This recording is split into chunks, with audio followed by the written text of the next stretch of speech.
Muito bom dia para você, meu irmão, minha irmã. Estamos aqui mais um domingo para o nosso programa Palavras de Vida, onde nós trazemos um pouquinho da essência de Jesus. Nós compartilhamos aqui não só ensinamentos, mas compartilhamos uma pessoa e um jeito de viver como essa pessoa, que foi Jesus Cristo, com você durante alguns minutos. E eu quero falar com você hoje a respeito de um predecessor de Jesus, mas que diz muito a respeito de como Jesus foi como pessoa, né?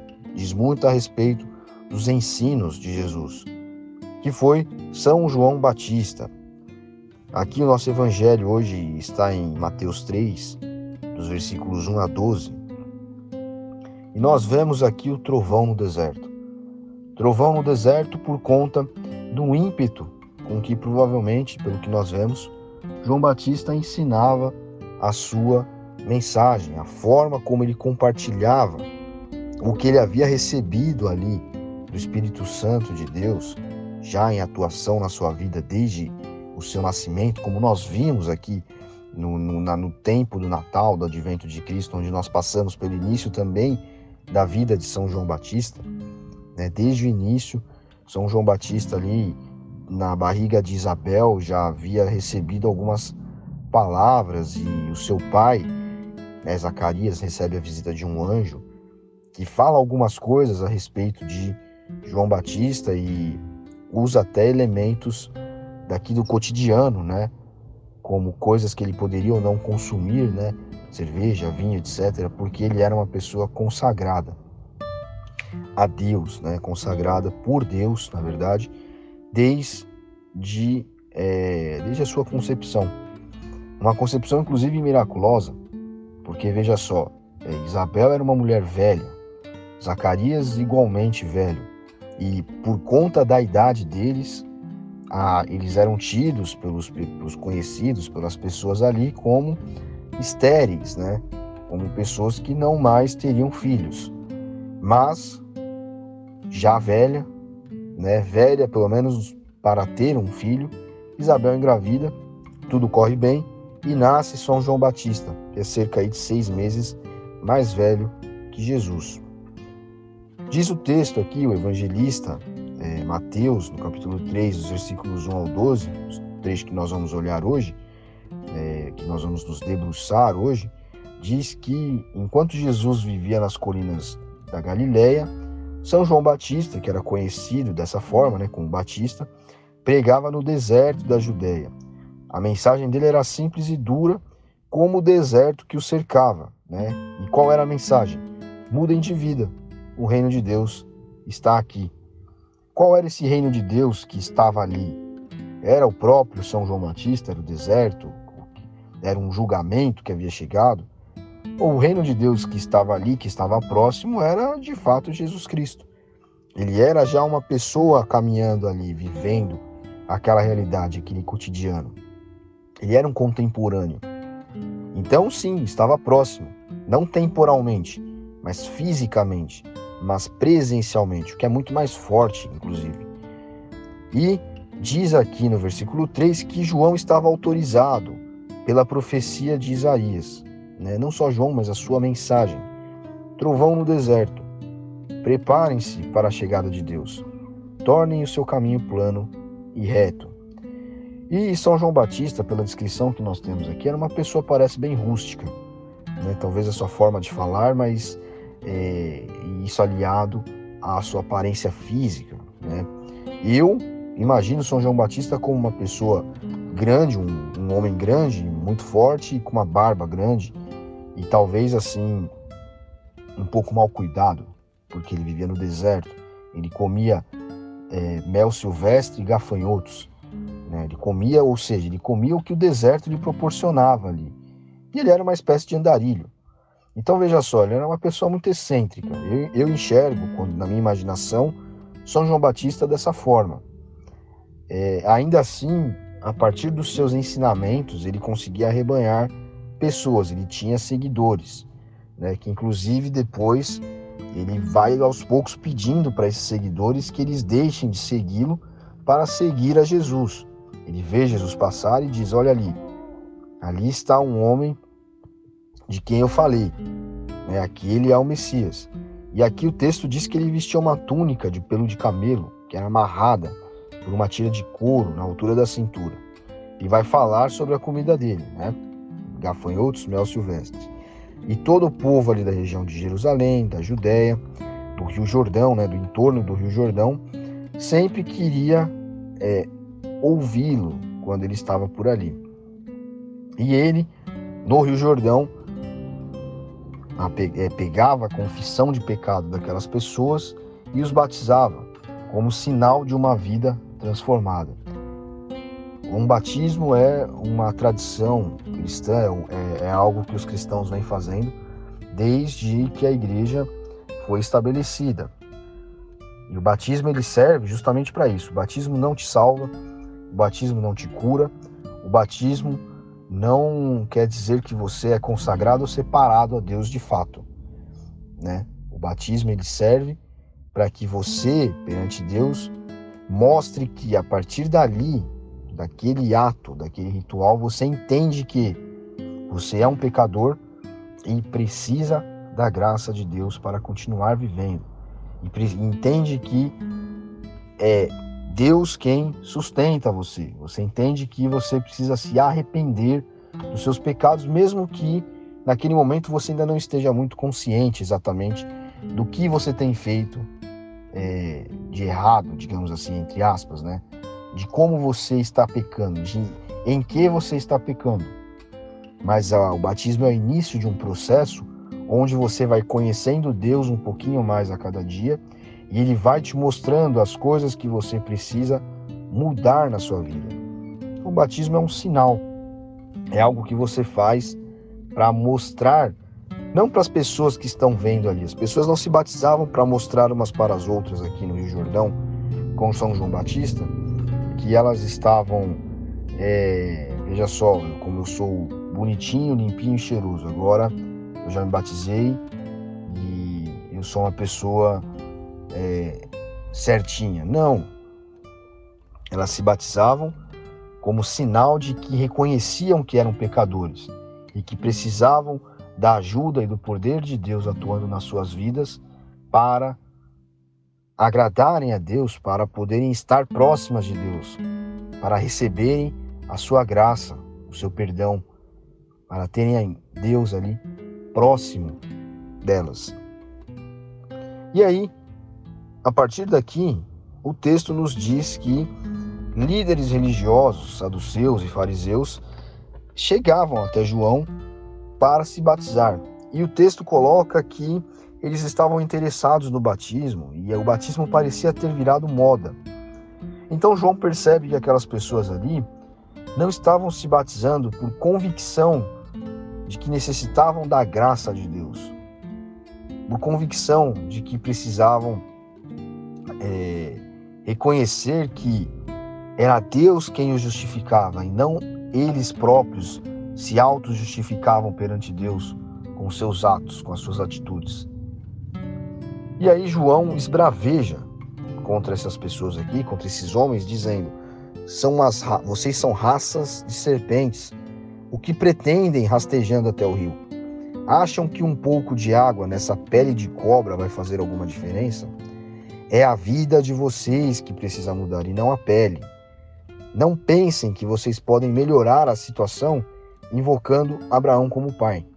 Ser descendente de Abraão não ajuda nesse caso. Os descendentes de Abraão são muitos, mas até destas pedras aqui Deus pode fazer descendentes de Abraão. O que conta mesmo é a sua vida. A vida de vocês mostra frutos? Se estiver como madeira morta, só serve para o fogo. Então João percebe a intenção daqueles homens ali. Ele conhecia aqueles homens. Ele sabia que aqueles homens não estavam ali porque eles entendiam que Deus tinha uma aliança com o ser humano e não só com o povo de Israel. E que o reino de Deus estava próximo, como João pregava. O reino de Deus estar próximo, como João pregava aqui, é justamente que a salvação havia chegado para a humanidade. e não mais seria intermediada por rituais ou pelo povo judeu, né? E se nós pegarmos esse contexto, né, dos fariseus e trouxermos para os dias de hoje, nós vamos encontrar pessoas que, no âmbito da igreja, infelizmente têm agido de maneira similar, né, de maneira parecida com o que esses homens agiam, da forma como esses homens agiam. E isso é um problema, porque João aqui compara essas pessoas, né, esses fariseus, a cobras, a serpentes. E ele diz aqui sobre trocar de pele, inclusive, né? Ele fala, olha, o batismo ele não é um ritual que vocês devem fazer apenas por fazer. Ele tem um sentido por trás. Ele fala, raça de serpentes, né? O que vocês pretendem rastejando até o rio é a vida de vocês que precisa mudar, e não a pele. Aqui é uma comparação com a cobra, que se descama, troca de pele, né? Então João está dizendo assim, olha, não é lavar o corpo por fora, mas o que vocês precisam é de um coração, de uma mentalidade, de um espírito, de uma forma de pensar e fazer as coisas, de uma forma de encarar a Deus de maneira diferente, né? De maneira correta. E quando eu digo que nós precisamos trazer isso para a realidade de hoje, e que existem pessoas, infelizmente, no âmbito do cristianismo, da igreja, que estão como fariseus, o que eu quero dizer? Talvez você que esteja me ouvindo aí já tenha se deparado em algum momento da sua vida com um cristão que, enfim, tenha mostrado para você que o cristianismo é apenas um modo de vida, um modo de fazer as coisas, né? No sentido de, olha, eu não faço isso porque eu sou cristão, eu não faço aquilo porque eu sou cristão, eu não faço aquilo outro porque eu sou cristão, eu não ando dessa forma aqui, ou não ando com aquelas pessoas lá porque eu sou cristão e eu não posso me misturar com elas porque elas, enfim, não honram a Deus, etc. Né? Então, para usar aqui alguns exemplos, até exemplos práticos, né? Olha, eu não bebo porque eu sou cristão. Olha, eu não traio minha esposa porque eu sou cristão. Olha, eu não ando com aquelas pessoas ali porque eles ficam fazendo piadinhas sujas e eu sou cristão. Olha, eu não faço isso, não faço aquilo porque eu sou cristão. E isso muitas vezes deixa na nossa mente que ser cristão, que agradar a Deus, que tentar viver em santidade é se distanciar de certas práticas visíveis, práticas, enfim, corriqueiras do dia a dia, né? Coisas que você faz ou não faz, um modo de vida. E, infelizmente, isso é um problema.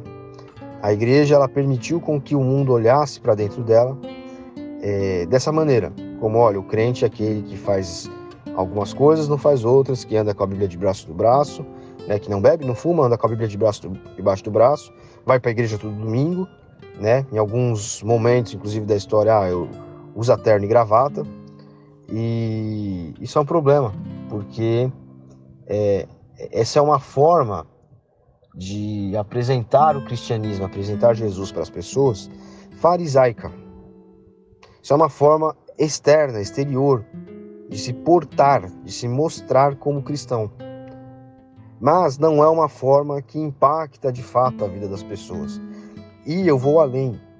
Muitas das vezes, esses cristãos que não fazem essas coisas, não vou generalizar, é claro, porque eu não tenho nem como fazer isso, porque eu não conheço, né, o íntimo de cada pessoa, graças a Deus por isso, né, porque sou humano como os outros que erra, certo, enfim, não é uma questão de avaliação, mas muitas dessas pessoas que detêm essas práticas exteriores, por dentro, estão completamente atoladas em pecados que eles se exteriorizam, mas não dessa forma, né? Não da forma que você olha e vê. Então eu me coloco como alguém, entre aspas, separado, porque eu não sento para beber com meus colegas de trabalho. Então as pessoas olham para mim e falam, olha lá, ele é crente, ele não bebe. Só que por dentro eu tenho orgulho, eu tenho inveja. E esse orgulho, inclusive, é o que me motiva a não sentar com aquelas pessoas ali no momento em que elas estão bebendo.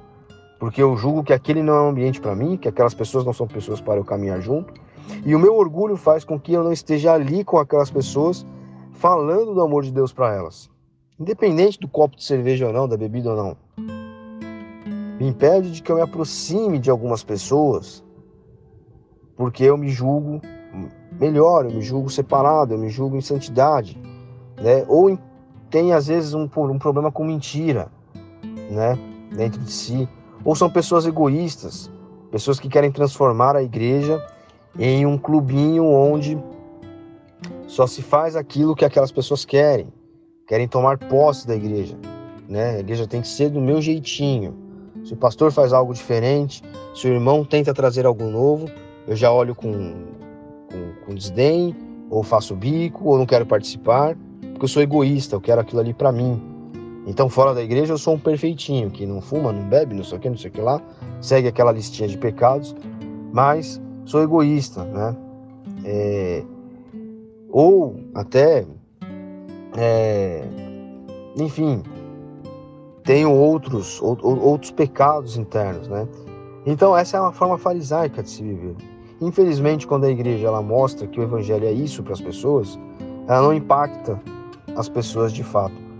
Porque o reino de Deus não é a comida ou a bebida, mas o reino de Deus é a forma como eu caminho diariamente com Deus, com a presença de Deus que me acompanha, que é o Espírito Santo, que é Jesus Cristo, interagindo, dialogando, transmitindo vida para mim diariamente através do Espírito Santo de Deus. E eu acho que eu só desagrado a Deus quando eu ando com pessoas que fazem isso ou não fazem aquilo, quando eu, desagrado o Espírito Santo, entre aspas, porque eu cometi um pecado desses, eu bebi, por exemplo, né? São até exemplos bobinhos que eu uso aqui, bem pra gente entender, né? Mas infelizmente muita gente ainda pensa dessa forma. Então eu trago isso aqui para que nós subamos aqui um pouquinho mais o nível da nossa maturidade cristã. E aí eu acho que por causa disso eu desagradei ao Espírito Santo e agora eu preciso pedir perdão, porque...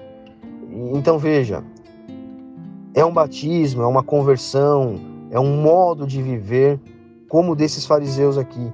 Eles se batizavam com João Batista para cumprir um ritual, para mostrar para as pessoas, olha, nós também estamos fazendo, mas por dentro eles colocavam cargas pesadas sobre as pessoas. Eles falavam as coisas e não cumpriam o que falavam, né? Então ensinavam as pessoas a não trabalhar no sábado, mas inventavam regras e desculpas para que eles pudessem fazer determinadas coisas no sábado, por exemplo, que seriam consideradas propriamente até trabalho, né? Então o fariseu era alguém que queria ensinar algo exterior, ele queria viver de aparência, ele queria mostrar, olha, eu sou um mestre, eu sou um separado, eu sou um letrado, então faça como eu, aprenda comigo. Mas por dentro, a mentalidade deles não era a mentalidade de entrega a Deus. E aqui, como nós estávamos falando até agora, Jesus Cristo vem para tirar qualquer tipo de intermediário entre nós e Deus. E uma forma com a qual nós colocamos intermediários é quando nós achamos que o nosso modo de vida, o que nós fazemos, agrada a Deus e traz para nós merecimento de salvação. Não, eu estou seguindo uma vida retinha aqui, certinha. Então Deus se agrada de mim, por isso eu estou salvo. Eu quero fechar deixando com você uma mensagem. Nunca creia dessa forma. Nunca enxergue o evangelho dessa maneira. Nunca ache que a sua forma de vida faz quem você é perante Deus. A sua forma de vida permite que você seja salvo. É o que te garante a salvação. Nunca pense dessa maneira. A sua salvação vem por graça e amor de Jesus Cristo. E independente se você tem uma dificuldade com, sei lá, vamos supor, sentar com amigos que bebem e beber um copo de cerveja, alguma coisa ali, ou se você é uma pessoa que está atolada no orgulho, no egoísmo, enfim, saiba que todos esses pecados, eles têm origem em coisas dentro de nós, que estão na nossa natureza humana, e que nós precisamos matar nessa raiz. E só um é capaz de entrar nessa raiz e matar os pecados que geram as nossas falhas, os nossos erros exteriores. E esse único é Jesus Cristo. E na igreja nós não estamos para olhar para as pessoas e enxergá-las em níveis de salvação, níveis de santidade, níveis de proximidade ou não de Deus. Nós estamos para todos juntos aprendermos de Deus como viver para agradá-lo, como viver esse batismo de João Batista, que é um batismo de arrependimento de pecados. Arrepender-se do seu pecado é reconhecer que sem Deus eu não sou capaz de nada. Eu preciso da companhia de Deus aqui dentro de mim. Eu preciso do seu Espírito Santo falando comigo. Eu preciso, Senhor, aprender a reconhecer que o Senhor é aquele que pode fazer com que as coisas na minha vida aconteçam. Não é as coisas boas, pode fazer com que eu tenha um bom emprego, com que eu estude, com que eu seja inteligente, com que eu tenha uma família, um casamento, não. Pode fazer com que eu enxergue Deus como de fato Ele é, o Todo-Poderoso, aquele que me ajuda, aquele que está comigo, e me enxergar como eu sou, independente se eu sigo lá a listinha de pecados que os outros estipulam ou não. Enxergar como eu sou falho, como eu sou um ser humano que está na dependência dele. Enxergar que eu preciso ter a paz que ele me dá em meio aos problemas, a segurança que ele me dá em meio aos meus medos internos a respeito das coisas que estão acontecendo na minha vida. Enxergar que não são os meus bens materiais ou a minha família que garantem, que me sustentam neste mundo aqui, rigidamente, andando a passos firmes e largos, mas é o seu amor, é a confiança que eu tenho nele, a confiança que ele instala no meu coração, e nela eu me apego, porque é algo sobrenatural, e com ela eu caminho.